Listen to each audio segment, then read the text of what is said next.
In a French-speaking territory of Canada, twin siblings Jeanne and Simon meet with a French-Canadian notary, Jeanne Lebel, who was their mother's employer until her death. As a favor to her for the many years of friendship, he reluctantly shares her last will and testament. While reading the letter, he stipulates their mother's wishes to deliver 2 sealed envelopes, one for their father and one for a brother they have been unaware of until now. Nawal is to only be buried properly if the mysterious sibling is found.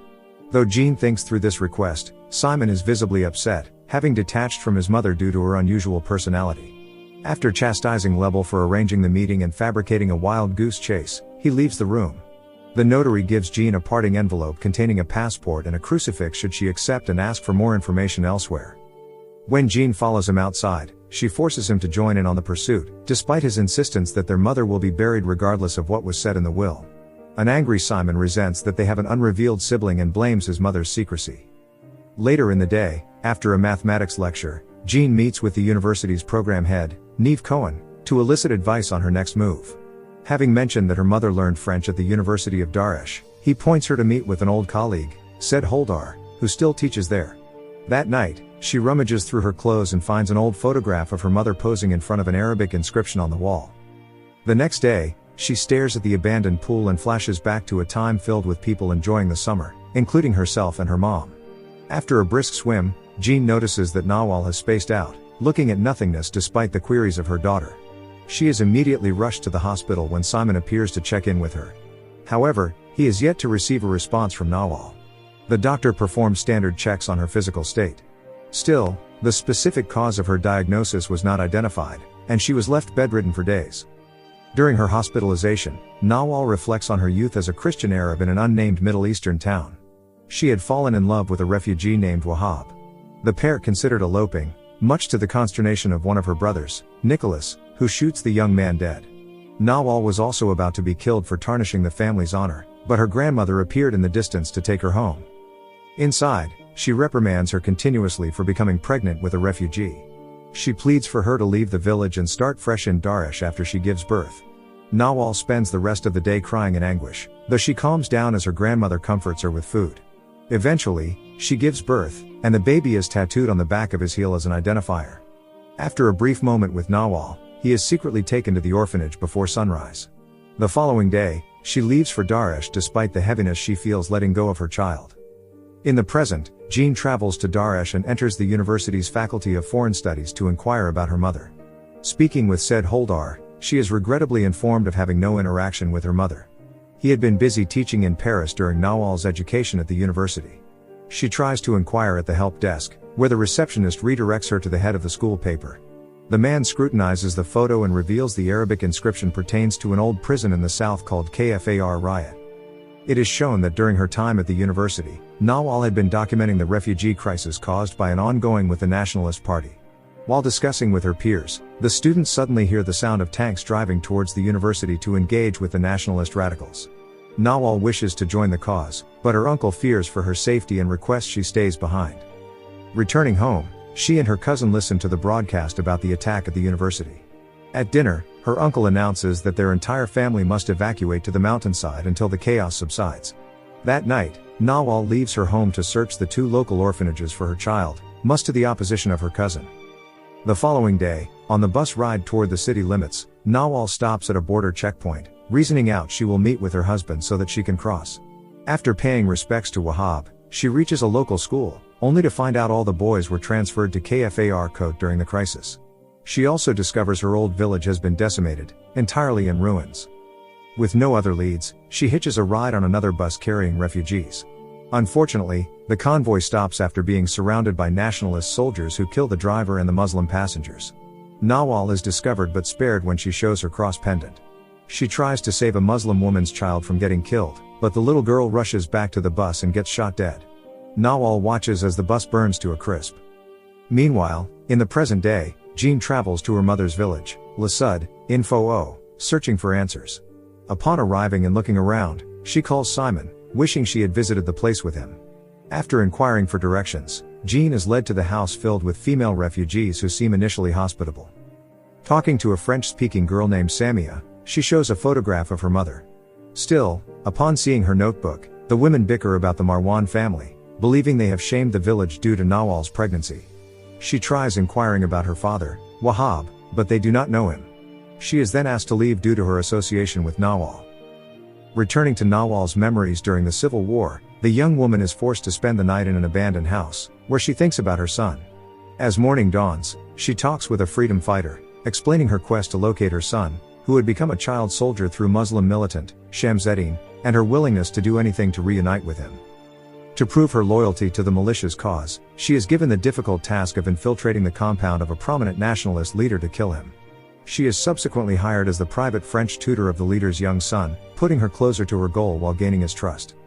Sometimes at night, she is given coded instructions in a phone call to kill the nationalist leader in the morning. The following day, she arrives at the compound feeling uneasy but determined to fulfill her task. After leaving the boy in his study, she calmly goes downstairs. She steps out of the courtyard to fatally shoot the leader in public. She is then captured and immediately thrown into prison, where she is shaved and isolated in a small cell. At present, Jeanne arrives in Kfar coat with a tour guide who takes her inside the prison and explains its history. She presents a photo of Nawal, but the guide needs to recognize her. She is later led to a school to meet with Fahim Herza, a longtime caretaker. Upon seeing the photo of Nawal, he notes that she was the incarcerated woman who sang in her cell on most days. As the watchman of the prison, he had witnessed her persecution at the hands of Abu Tariq, an investigation specialist for the Christian rightist movement, who had tortured and raped Nawal daily to stop her from singing. These encounters led to another pregnancy. He gives Jeanne the address of the nurse who foresaw the operation for more information. Realizing that her mother's condition was caused by the experience at the prison, she frantically calls Simon to tell him the news, pleading he would travel to Daresh to investigate with her. In Canada, Simon visits Lebel and is taken to the archive room to look at some records. The notary implores Simon to dig deeper for his long-lost sibling as he promises to accompany him to Daresh to see Jeanne. He promises to look after Nawal while he is away. Lebel later flashes back to his visit to Nawal in her hospital room, where she whispers something secretly. He stepped outside to write down everything she instructed and sealed the letters in their respective envelopes, with one addressed to Wahab and the other to the unknown sibling. During Nawal's incarceration, she gives birth to the twins, Jeanne and Simon, in the prison infirmary with the help of a midwife. The babies are later taken out of the prison, but the midwife offers to keep them instead of dumping them in the river. In Daresh, Lebel and Simon are driven to the city by an informant, Madadi, who helps them reunite with Jeanne while providing help to expedite the search for the missing sibling. With the information about the nurse, Jeanne takes the group to an American hospital to talk to her while in hospice care. Though suffering from a mental disorder, she tearfully recalls her time as a midwife in Kfat Coat and that she delivered Nawal's babies. However, the twins are shocked when they discover they were born on that fateful day, not the unknown sibling. They steadily process the revelation as they swim in the hotel pool moments later. Elsewhere, 4 street children run through the war-torn streets, trying to avoid the buildings because of a sniper. This man, hiding in an empty corridor, is revealed to be the son of Nawal, identified by the 3 dots tattooed on the back of his foot. The following day, the twins meet with Lebel and Madadi at lunch, where the latter discusses the fruits of his investigation. He reveals their father, Abu Tariq, may still be alive since no record of a death certificate is found. As for the sibling, he was given to a midwife named Elam, who returned the infant to the orphanage in May 1970. The archives register the baby as Nihad when he was put up for adoption, though the orphanage has since been destroyed. Thinking they've hit a snag, Simon wants to call off the search, but Madadi says there is still hope to contact Shamseddin to find Nihad. Later, Simon and Lebel are taken to Diresa with Madadi's contact and interpreter to ask the locals about Nihad. As soon as they are welcomed into a house for drinks, Simon explains that his mother is the woman who sings, but this revelation keeps the elder local silent. Later, as the day winds down, the young man is visited by 2 agents who take him to an undisclosed location, blindfolded somewhere in the hotel. He meets Shamseddin, who reveals that Nihad was captured and trained by the nationalists. However, he had been searching for his mother while living a radical life. After being sent to prison, he was renamed Abu Tariq, making him the twins' half-brother and father. He later tells Jeanne the truth about Nihad, which shocks her. It is revealed that Nawal had seen Nihad that day in the swimming pool.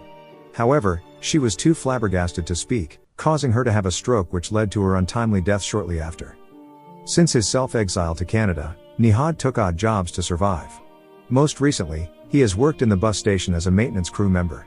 One afternoon, the twins, with the help of Lebel, find him walking home from work and deliver both Nawal's letters to him. As he enters his building, he opens the envelopes.